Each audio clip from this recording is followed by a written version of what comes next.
नमस्कार दोस्तों, स्वागत है आप सभी का हमारे चैनल पर। अभी तक की सारी बड़ी और जरूरी खबरें लेकर आए हैं दोस्तों आपके लिए। तो चलेंगे एक एक बड़ी खबर की तरफ, लेकिन उससे पहले अगर आप मानते हैं कि मोदी है तो हर चीज मुमकिन है, तो अभी इस वीडियो को कर दीजिए लाइक, चैनल को कर लीजिए सब्सक्राइब, बेल आइकॉन दबाइए, साथ ही कमेंट बॉक्स में लिख दीजिएगा जय हिंद। तो चलते हैं पहली बड़ी खबर की तरफ, जहां पर आपको बताएंगे कि कोरोना का अमेरिका पर कहर, चीन पर भड़के ट्रंप। जी हाँ दोस्तों, बताएंगे किस बात को लेकर भड़काऊ भाषण दिया गया है ट्रंप की ओर से। उससे आगे बताएंगे जहां पर आरोग्य सेतु ऐप पर राहुल गांधी ने जिस तरह से उठाए सवाल, उसका बीजेपी ने दिया मुंह तोड़ जवाब। जी हाँ दोस्तों, बताएंगे आपको ये भी खबर विस्तार से। उससे आगे बताएंगे जहां पर दूसरे राहत पैकेज को लेकर वित्त मंत्री निर्मला सीतारमन और गृह मंत्री अमित शाह से मिले प्रधानमंत्री नरेंद्र मोदी। जी हाँ दोस्तों, बताएंगे कैसे लाभ उठा पाएंगे आप। उससे आगे बताएंगे जहां पर भारतीयों को अमेरिका से मिली बहुत बड़ी राहत। जी हाँ दोस्तों, बताएंगे कौन सी राहत मिली। उससे आगे बताएंगे जहां पर रिलायंस ला रही है 53,000 करोड़ का राइट्स इश्यू, आप कैसे उठा सकते हैं फायदा, बताएंगे दोस्तों आपको।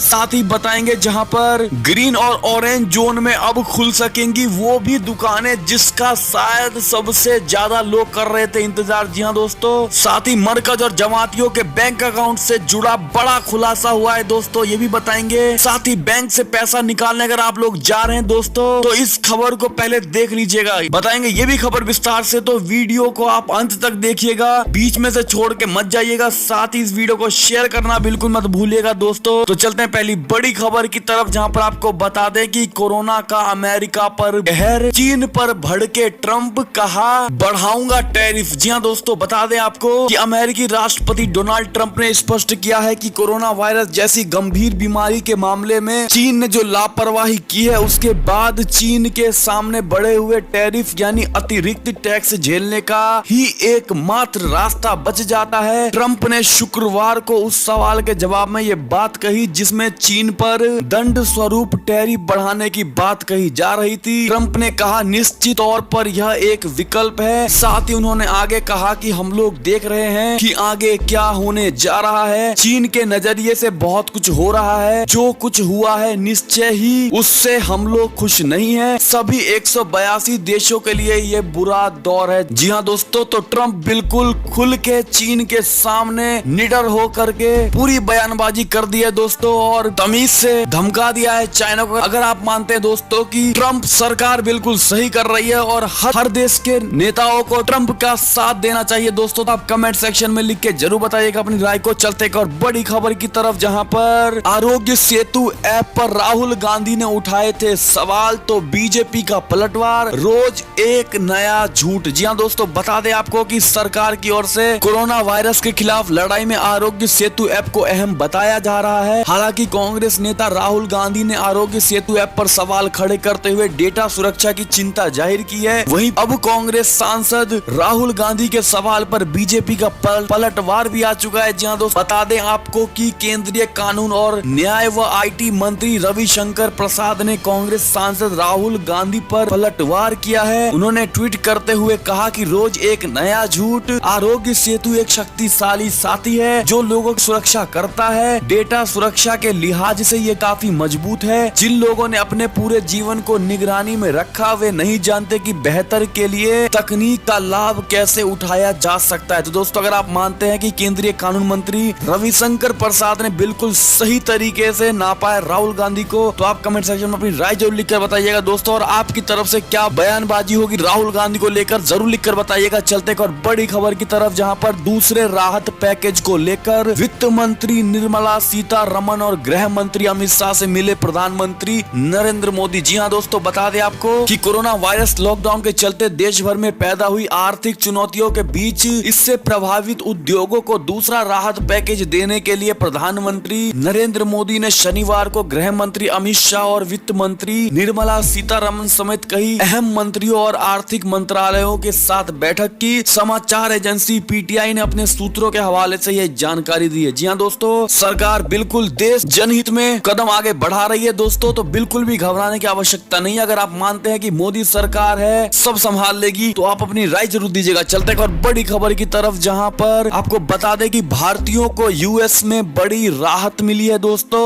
H1B वीजा ग्रीन कार्ड पर मिली है मोहलत। जी हाँ दोस्तों, आपको बता दें कि अमेरिकी सरकार ने HB1 वीजा धारकों और ग्रीन कार्ड आवेदकों को डॉक्यूमेंट जमा कराने के लिए 60 दिन का वक्त दिया है। ये छूट उन लोगों को मिली है जिनका डॉक्यूमेंट अब तक सबमिट नहीं हुआ है। ऐसे लोगों को अमेरिकी नागरिकता एवं आव्रजन सेवाओं ने नोटिस जारी किया था। तो दोस्तों ये बड़ी राहत है भारतीय लोगों के लिए यूएस में। अगर आप मानते हैं कि ट्रंप भारत के साथ है दोस्तों, तो आप कमेंट सेक्शन में जरूर लिखकर बताइएगा। चलते एक और बड़ी खबर की तरफ, जहां पर बता दें कि रिलायंस ला रही है 53,000 करोड़ का राइट्स इश्यू। आप कैसे उठा सकते हैं फायदा? जी हाँ दोस्तों, बता दें आपको कि बीते दिनों रिलायंस इंडस्ट्रीज लिमिटेड यानी रिल ने वित्त वर्ष 2019-20 की चौथी तिमाही के नतीजे जारी किए। इन नतीजों में बताया गया कि जनवरी से मार्च तिमाही में कंपनी का मुनाफा करीब 39% घटकर 6,348 करोड़ रुपए रहा। इसके अलावा कंपनी ने एक और बड़े फैसले का भी जिक्र किया है। रिलायंस इंडस्ट्रीज की ओर से जारी बयान के मुताबिक कंपनी के बोर्ड ने राइट्स इश्यू को मंजूरी दे दी है। राइट्स इश्यू के जरिए कंपनी अपने शेयर होल्डर से 53,000 करोड़ रुपए से अधिक की रकम जुटाने वाली है। लेकिन सवाल यह है कि राइट्स इश्यू क्या है और फायदे का सौदा भी है या नहीं। आपको बता दें दोस्तों कि राइट्स इश्यू के जरिए कंपनी अपने शेयर धारकों को अतिरिक्त शेयर खरीदने का मौका देती है। इसके लिए कंपनी ही अवधि तय करती है और इसी अवधि में आप शेयर खरीद सकते हैं। दोस्तों जितने आप लोग इच्छुक लोग हैं, आप कमेंट सेक्शन में जो लिखकर बताइएगा। चलते एक और बड़ी खबर की तरफ, जहां पर आपको बता दें कि योगी सरकार की तरफ से बड़ा ऐलान आया है दोस्तों कि यूपी के रेड जोन वाले 19 जिलों में कोई छूट नहीं दी जाएगी। जी हाँ दोस्तों, ये बड़ी बात कही गई है योगी सरकार की ओर से। आपको बता दें कि यूपी के मुख्यमंत्री योगी आदित्यनाथ ने कहा है कि सरकार प्रदेश में रेड जोन में किसी तरह की कोई छूट नहीं देने वाली। अगर दोस्तों आप इस बात को भी लेके नाराज नहीं है और मानते हैं कि हम योगी जी के साथ हैं और रेड जोन में छूट नहीं देनी चाहिए दोस्तों, तो आप कमेंट सेक्शन में जरूर योगी जी के बारे में 2 बातें लिख दीजिएगा। चलते एक और बड़ी खबर की तरफ, जहां पर ग्रीन और ऑरेंज जोन में अब खुल सकेगी वो दुकान जिसका शायद सबसे ज्यादा लोग कर रहे थे इंतजार। जी हाँ दोस्तों, केंद्रीय गृह मंत्रालय ने शनिवार को स्पष्ट किया कि 4 मई से शुरू हो रहे लॉकडाउन के तीसरे चरण में ग्रीन और ऑरेंज जोन में नाई की दुकानों एवं सैलून को खोलने की अनुमति होगी। इसके अलावा ई कॉमर्स कंपनियां इन क्षेत्रों में गैर अनिवार्य सामानों की बिक्री भी कर सकेंगी। गृह मंत्रालय ने शुक्रवार को लॉकडाउन 2 हफ्ते के लिए बढ़ाते हुए इसे 17 मई तक कर दिया था। इसने ग्रीन और ऑरेंज जोन में कई प्रतिबंधों में ढील दी है। गृह मंत्रालय के एक प्रवक्ता ने कहा कि ग्रीन और ऑरेंज जोन में ई कॉमर्स कंपनियों द्वारा गैर जरूरी सामानों की बिक्री पर प्रतिबंध नहीं होगा। उन्होंने कहा कि इन इलाकों में नाई की दुकानें और सैलून भी खोलने की अनुमति होगी। ये छूट 4 मई से प्रभावी होंगे जब लॉकडाउन का तीसरा चरण शुरू होगा। तो दोस्तों ये बड़ी बात आपको हमने बताई है केंद्र मंत्रालय की ओर से। अगर आप मानते हैं कि ये सूचना आपके लिए बहुत जरूरी था दोस्तों, तो आप कमेंट सेक्शन में गृह मंत्रालय को लेकर जरूर बताइएगा कि उन्होंने सही निर्णय लिया है या फिर उनको नाई की दुकान है या फिर जो भी इन्होंने कहा है गैर आवश्यक सामान नहीं खोलनी चाहिए। तो आपको अगर ये भी लगता है दोस्तों, तो कमेंट सेक्शन में जरूर लिखकर बताइएगा जो भी आपको सही या गलत लगे। चलते एक और बड़ी खबर की तरफ, जहां पर मरकज और जमातियों के बैंक अकाउंट से जुड़ा बड़ा खुलासा। जी हाँ दोस्तों, विदेश से इस तरह से आता था बेशुमार पैसा। जी हाँ दोस्तों,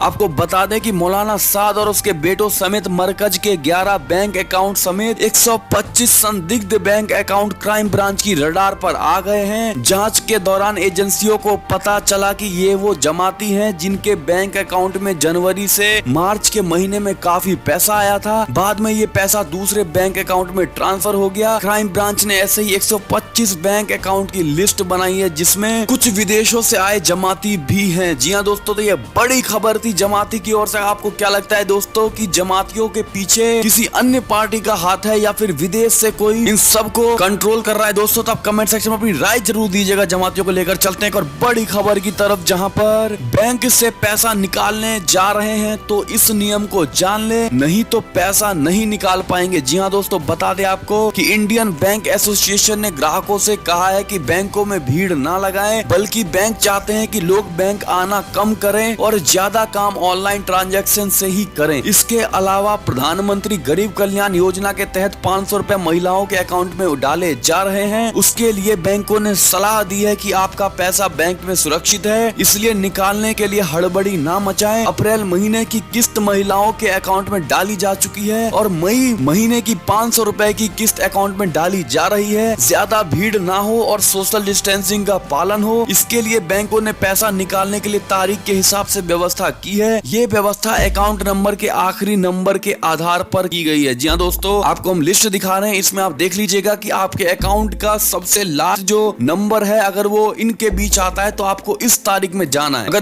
दोस्तों आपको कोई डाउट है तो आप कमेंट सेक्शन में लिख के हमसे पूछ सकते हैं, हम आपको अवश्य ही अवगत कराएंगे इस सूचना से। चलते एक और बड़ी खबर की तरफ, जहां पर जो यात्री ट्रेन से आएंगे उनको अपने टिकट का पैसा देना होगा। जी हाँ दोस्तों, बिहार सरकार ने किया ये बात को साफ कि जिस तरह से पूरे देश में आज एक साथ कई राज्यों के लिए श्रमिक विशेष ट्रेनें चली, लेकिन एक विषय पर बहस शुरू हो गई कि टिकट का पैसा कौन देगा। जी हाँ दोस्तों, जहां कोटा से चलने वाली ट्रेनों में किसी भी छात्र को पैसा देने की जरूरत नहीं पड़ी, वहीं दक्षिण के राज्यों खासकर त्रिवेंद्रम में यात्रियों ने शिकायत की कि उनसे पैसा लेकर ही ट्रेन में चढ़ने की अनुमति दी गई है। इस बीच बिहार सरकार के आपदा प्रबंधन विभाग के प्रधान सचिव प्रत्यय अमृत ने इस संबंध में साफ किया कि ऐसा केंद्र सरकार के दिशा निर्देशों में है कि यात्रियों को अपने किराए का पैसा देना होगा, लेकिन सवाल है कि छात्रों के लिए चलने वाली विशेष ट्रेन का खर्च राज्य सरकारें क्यों वहन कर रही है और मजदूरों से पैसा क्यों लिया जा रहा है। तो दोस्तों ये सवाल हम आप लोगों से पूछना चाहते हैं कि आपको क्या लगता है दोस्तों कि टिकट का पैसा किसको देना चाहिए, राज्य सरकार को या केंद्र सरकार को या फिर स्वयं यात्री को। दोस्तों इस सवाल का आप जरूर जवाब दीजिएगा ताकि आपकी बात को सरकार तक पहुंचाई जाए दोस्तों, क्योंकि सब लोग जब मिलकर एक ही बात कहेंगे तब उस बात को सटीक माना जाता है, ये आप भी जानते हैं दोस्तों। तो जरूर कमेंट सेक्शन में लिख के बताइएगा। चलते एक और बड़ी खबर की तरफ, जहां पर दिल्ली हिंसा के आरोपी ताहिर हुसैन को झटका, कोर्ट ने खारिज की उसकी जमानत याचिका। जी हाँ दोस्तों, बता दें आपको, दिल्ली हिंसा मामले में आरोपी आम आदमी पार्टी के निष्कासित निगम पार्षद ताहिर हुसैन की जमानत याचिका करकरडूमा कोर्ट ने खारिज कर दी है। ताहिर हुसैन को दिल्ली के चांदबाग हिंसा मामले में गिरफ्तार किया गया था। हाल ही में ताहिर हुसैन पर यूएपीए के तहत केस भी दर्ज हुआ है। चलते एक और बड़ी खबर की तरफ, जहां पर दोस्तों पालघर मॉब लिंचिंग केस का एक आरोपी पाया गया है कोरोना संक्रमित, जिसको लेकर 43 लोगों को किया गया है क्वारंटीन। जी हाँ दोस्तों, ये बड़ी खबर थी पालघर से। चलते एक और बड़ी खबर की तरफ, जहां पर आपको बता दें कि विपक्ष ने मांगा 44,000 करोड़ का हिसाब, तो खट्टर ने दिया ये जवाब। आपको बता दें दोस्तों कि हरियाणा के मुख्यमंत्री मनोहर लाल खट्टर ने कहा है कि विपक्ष को ये पूछने का नैतिक अधिकार नहीं है कि सरकार को मिलने वाले पैसे कहां जाते हैं। उन्होंने भी सरकार चलाई है, उन्हें भी पता है कि सरकार को मिलने वाला टैक्स कब और कहां जाता है। तो दोस्तों ये बड़ी बात कही है खट्टर ने। अगर आप मानते हैं कि बिल्कुल सटीक बात है तो आप कमेंट सेक्शन में जरूर लिखकर बताइएगा। चलते एक और बड़ी खबर की तरफ, जहां पर 5 मई के 193 पाकिस्तानी नागरिकों को उनके वतन भेजेगी केंद्र सरकार। जी हाँ दोस्तों, ये बड़ी खबर थी। आपको बता दें कि भारत के 10 राज्यों में फंसे 190 पाकिस्तानी नागरिकों को अटारी वाघा क्रॉसिंग से बाहर निकालने की अनुमति दी गई है। पाकिस्तानी नागरिकों को मंगलवार 5 मई की सुबह अटारी वाघा सीमा पर पहुंचने के लिए कहा गया है। यहां उनकी वापसी की औपचारिकता आव्रजन और सीमा चौकी पर शुरू होगी। तो दोस्तों क्या आप सही मानते हैं कि इनको इनके घर भेज रही है सरकार या अभी रोक देना चाहिए? जो भी आपको लगता हो जरूर लिखकर बताइएगा। चलते हैं एक और बड़ी खबर की तरफ, जहां पर फिर मुश्किल में घिरे महाराष्ट्र के उप मुख्यमंत्री अजीत पवार, ईडी ने खोला केस। जी हाँ दोस्तों, सिंचाई घोटाले को लेकर एक बार फिर महाराष्ट्र के उप मुख्यमंत्री अजीत पवार परेशानी में पड़ गए हैं। प्रवर्तन निदेशालय ने विदर्भ सिंचाई विकास निगम द्वारा सिंचाई अनुबंधनों को प्रदान करने में संदिग्ध अनियमितताओं को लेकर मनी लॉन्ड्रिंग की जांच शुरू कर दिया है। जी हाँ दोस्तों, चलते हैं एक और बड़ी खबर की तरफ, जहां पर दिल्ली के काप्सहेड़ा में कोरोना का कहर, एक ही बिल्डिंग के 41 लोग हुए पॉजिटिव। जी हाँ दोस्तों, आपको बता दें कि दिल्ली में कोरोना वायरस के संक्रमण का सिलसिला थमता हुआ नहीं दिख रहा है। दिल्ली के काप्सहेड़ा में एक ही बिल्डिंग में 41 लोग कोरोना संक्रमित पाए गए। तो दोस्तों इस तरह की लापरवाही के पीछे आप किसकी हाथ मानते दोस्तों? क्या लगता है आपको कि कौन इसके पीछे जिम्मेदार है, दिल्ली सरकार या वहां का नागरिक? आपको जो भी लगता है दोस्तों कमेंट सेक्शन में जरूर लिखकर बताइएगा। और ये थी अब तक की सारी बड़ी खबरें। आपको हमारी खबरें कैसी लगी? अगर जरा भी अच्छी लगी तो वीडियो को अभी अपने भाई बंधुओं में शेयर जरूर कर दीजिएगा दोस्तों, जल्दी से कर दीजिए। और अभी इस वीडियो को कर दीजिए लाइक, चैनल को कर लीजिए सब्सक्राइब, बेल आइकन दबाइए, साथ ही कमेंट बॉक्स में लिख दीजिएगा जय हिंद। और मिलते हैं आपसे अगली बड़ी खबर में, तब तक के लिए ख्याल रखिएगा अपना, घर में रहिएगा, लॉकडाउन का पालन करिएगा। धन्यवाद।